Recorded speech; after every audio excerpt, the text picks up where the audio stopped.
पुण्याचे खासदार मुरलीधर मोहोळ आपल्या सोबत आहेत, जे आता या आपल्याला केंद्रीय मंत्रिमंडळामध्ये दिसणार आहेत.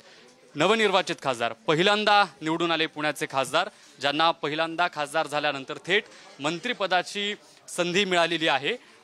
खूप खूप अभिनंदन तुमचं. काय पहिली प्रतिक्रिया आहे जेव्हा तुम्हाला समजलं की तुम्ही मंत्री होताय?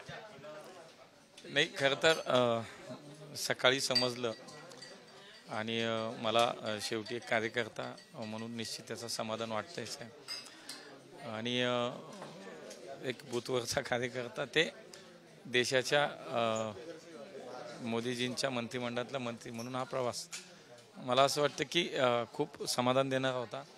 माझ्या सर्व पक्ष नेतृत्व जे आहे, माननीय मोदीजी आहेत, अमितभाई आहेत, नड्डासाहेब आहेत आणि स्वाभाविकपणे महाराष्ट्रामध्ये देवेंद्रजी, या सगळ्यांना मनापासून धन्यवाद देईन. आमचे बावनकुळे साहेब आहेत, गडकरी साहेब आहेत, या सगळ्यांना मनापासून मी धन्यवाद देईन. आणि विशेष स्वरूपानं हा पुणेकर जनतेचा सन्मान आहे, पुणेकरांचा सन्मान आहे की 30 वर्षांनी पुण्याला केंद्रामध्ये आज मंत्रिमंडळामध्ये स्थान मिळते. त्यामुळं माझ्या पुणेकरांनी जी मला काम करायची संधी दिली, मला निवडून दिले, खऱ्या अर्थानं हा पुणेकरांचा सन्मान मला असं वाटतं. त्यामुळे ही सगळं खूप चांगलं आहे, मनापासून आनंद वाटतं. भरून आले. स्वाभाविक आहे, एक सर्वसामान्य कार्यकर्ता, कुठली राजकीय पार्श्वभूमी नाही. आणि मला असं वाटतं की अगदी प्राथमिक शिक्षण खेडेगावात झालेला मी, मग पुण्यामध्ये वडील नोकरीच्या निमित्ताने आले, तिथून मग हे सगळं सुरू झालं पुण्यामध्ये. स्वाभाविक आहे की एक इतकी मोठी संधी माझ्या पक्षाने, माझ्या पुणेकरांनी मला दिली आहे.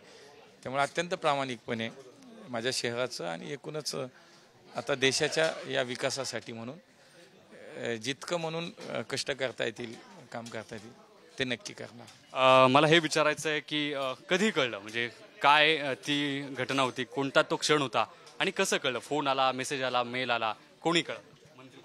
नाही, सकाळी मलाही माहिती नव्हतं. रात्री मी आज तर दिल्लीवरनं परत पुण्याला रात्री शपथविधी मोदींचा आल्यानंतर जायची माझी तिकीटसुद्धा काढलेली आहे. पण सकाळी माननीय राष्ट्रीय अध्यक्ष नड्डासाहेबांचा फोन आला आणि त्यांनी सांगितलं की 11 वाजता PM हाऊसला आपण या, संध्याकाळी आपल्याला शपथ घ्यायची. आणि देवेंद्रजींचाही फोन आला. मला असं वाटतं तेच पहिली बातमी. आज मोदीजींसोबत संवाद झाला, सगळे जे होणारे मंत्री आहेत त्या सगळ्या केंद्रीय मंत्र्यांसोबत मोदीजींनी संवाद साधला. काय निवेदन होतं, काय संबोधन होतं मोदींचं सगळ्या नवनिर्वाचित मंत्र्यांसाठी? समस्त देशवासियांनी मोदीजींच्या नेतृत्वावरती विश्वास ठेवला आणि सलग 3ऱ्यांदा देशाचे प्रधानमंत्री ते आज होणार आहेत, शपथ घेत आहेत. आणि त्यांच्यासोबत आम्ही जेवढे मंडळी आज शपथ घेणार आहोत त्याच्यामध्ये मोदीजींनी सर्वांना शुभेच्छा दिल्या, अभिनंदन केलं आणि एकूणच पुढच्या कामकाजाच्या दृष्टीने काही मार्गदर्शन केलं, सूचना केल्या. त्यामुळे त्यांच्यावरचा आजचा एक सहवास, 1 तास 2 तासाचा, तो निश्चितपणे कार्यकर्ता म्हणून खूप महत्त्वाचा मला वाटतं. महाराष्ट्रात पहिल्यांदाच तुम्हाला अशा पद्धतीनं पहिल्यांदा खासदार झाल्यानंतर थेट मंत्रिपद मिळतंय, याचं वैशिष्ट्य आहे, वेगळेपण आहे. याबद्दल तुमची काय भावना आहे आणि काय पुण्यासाठीचं मंत्रिपद मिळाल्यानंतरचं तुमचं व्हिजन असणार आहे? फक्त आता पुण्यापुरते तुम्ही मर्यादित नाही, देशासाठी, देशाचं असलेलं हे मंत्रिपद आणि जे कोणतं खातं मिळेल त्यासाठी तुम्हाला काम करावं लागणार आहे. किती मोठी जबाबदारी? स्वाभाविक आहे, शेवटी आता देशाचं काम करायची, देशाची सेवा करायची संधी मिळाली आहे. आणि म्हणून मी मागाशी म्हणालो तसं की पुणेकरांचंच याच्यामध्ये वाटा मोठा आहे, पुणेकरांचंच अभिनंदन आहे. पुणे शहराला मिळालेलं मंत्रिपद आहे. त्यामुळे प्रत्येक पुणेकरासाठीचा हा अभिमान आहे, आनंद आहे की माझ्या शहराला आज देशाचं मंत्रिपद मिळतं आहे. 30 वर्षानंतर पुण्याला मंत्रिपद मिळतं आहे. आणि म्हणून मला असं वाटतं की पुणे आणि संपूर्ण देशभर खूप काही गोष्टी, खूप काही काम पुढच्या काळात करायचं आहे. अजून सुरुवात होईल, त्याच्यानंतर कळेल.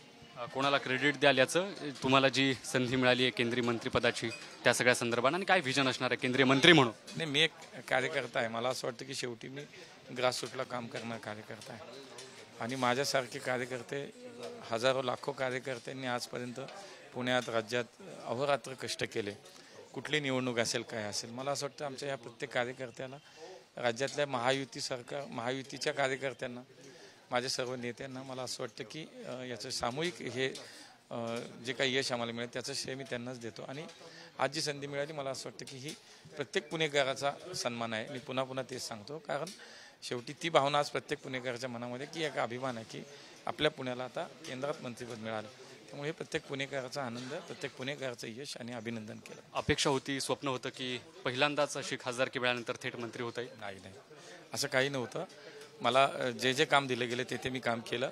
माझे संघटनेचं असेल, मला लोकप्रतिनिधी म्हणून असेल, जे जे लागेल ते मी जे दिलं ते काम करत राहिलो. आज मला असं वाटतं की एक मोठी जबाबदारी मला मिळते आहे. त्यामुळे मला माहीत नव्हतं असं काय आज होईल. आज सकाळी मला समजलं आणि त्यामुळे आता दिलेल्या जबाबदारीला न्याय देणं, प्रामाणिकपणे काम करणं, देशसेवा करणं, जे दिलं काम त्याच्यातनं माझा देश प्रगतीकडे कसा जाईल यासाठी आपलं योगदान काय असेल, आपल्याला दिलेल्या पोर्टफोलिओच्या माध्यमातून आपल्याला काय काम करायचं हे पुढच्या काळामध्ये निश्चित प्रामाणिकपणे. कोणत्या खात्याचा मंत्री म्हणून काम करायला आवडणार आहे मुरलीधर मोहोळ? नाही, हे काही आपल्या हातात नाही, हे काही विषय नाही. जे माननीय प्रधानमंत्री ठरवतील, जे ते देतील ते काम करायचं. मी म्हणालो नक्की की शेवटी सगळं आहे. माझी संघटना आहे, माझे पक्ष आहे, कार्यकर्ते आहे, पक्ष नेतृत्व आहे, हे सगळ्यांचंच वाटा आहे त्याच्यामध्ये. आणि खरं तर विषय म्हणजे मला ज्यांनी संधी दिली, माझ्या पुणेकरांनी निवडून इथं पाठवलं आहे.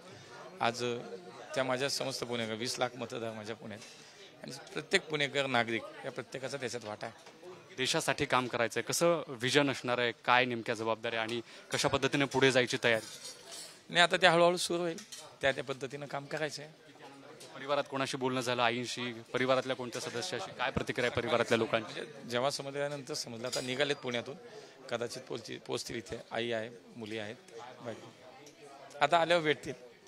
फोनवर काय नाही आहे ते सांगितलं, आता आल्यावर भेट होईल सविस्तर. काही नेत्यांसोबत संपर्क झाला जेव्हा तुम्हाला ही ऑफर आली, संधी मिळाली, तुमची निवड झाली असं म्हटल्यानंतर? देवेंद्रजींशी बोलणं झालं. माननीय गडकरी साहेब आता आतमध्ये तिथे, त्यांचाही आशीर्वाद घेतला. मी सगळे आमच्या बावनकुळे साहेबांशी बोललो, चंद्रकांत दादांशी बोललो. मला जे जे नेते, मला वाटतं जावडेकर साहेबांशी आत्ता मला 2 मिनटं त्यांचा मिस कॉल, त्यांच्याशी बोललो. सगळ्या नेत्यांनी अभिनंदन केलं, आशीर्वाद दिलेत मला. पुणेकरांना हे सांगेल की हा प्रत्येक पुणेकराचा सन्मान आहे, बहुमान आहे. ज्या अपेक्षेने आपण मला ही संधी दिली, मला काम करायची संधी दिली, मी 100% ते पूर्ण करण्याचा प्रामाणिक प्रयत्न करेन. पाहावं लागणार आहे मुरलीधर मोहोळ यांचा पुढचा प्रवास नेमका कसा असेल, कुठली नेमकी खात्याची जबाबदारी त्यांना मिळते आणि कशा पद्धतीने येत्या काळात देशासाठी मुरलीधर मोहोळ पुणे लोकसभेचे खासदार काम करतायत. व्हिडिओ जर्नलिस्ट प्रकाश भोळेसह मी ज्ञानेश्वर चौकमल, पुढारी न्यूज, नवी दिल्ली.